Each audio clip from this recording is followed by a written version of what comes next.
Hello everyone आसला Sunday तो मु फास्ट मॉर्निंग उठिकी फ्रेश होकर आउ थे शोई जाइए कहीं पाग ही सेमती था। देन मु मो भणी ब्रेकफास्ट कर नहीं से आम इडली काकेरा अच्छे नाला जेहेतु एत दिन पर मो घर को आसती मतलब चिंगुड़ी खावा बहुत इच्छा था आ बापा अल्प किसी चिंगुड़ी मार्केट नहीं आसते एपटे मु चिंगुड़ी भाजा भितर से मो भणी गोटे गोटे करके खाऊला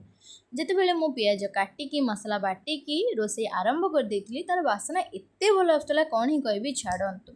आउ कथार अच्छी ना कम जिते समस्ते मिलमिशिकी करती कामटा बहुत सहज हो जाए ठीक सेमती मुझे रोसे करुवा भितर सेपटे मो भाई घर झाड़ूला मो भौणी कपड़ा सुखाऊला आ मो भाउज बासन सबको धोईकी माजी जाऊला। तो आज संडे मोर किसी एमती कटी घरे जितेबले मु तरकारी कर सारी आम समस्ते मिसिक लंच भी सांग हो आ मो बहुत मास पूर्वर देथिबा एग्जाम ओटीटी तार सर्टिफिकेट आसला सेटा मुझे खोलिकी देखी नहीं केते कौन मार्क थिला बोली। तो पार्ट 1 ने एमती थिला जेहेतु वीडियोटा बहुत लॉन्ग हो आर पार्ट 2 निहाती आसीबो एणुकरी वीडियोटी देखिया को भूलिबेनी रहिली।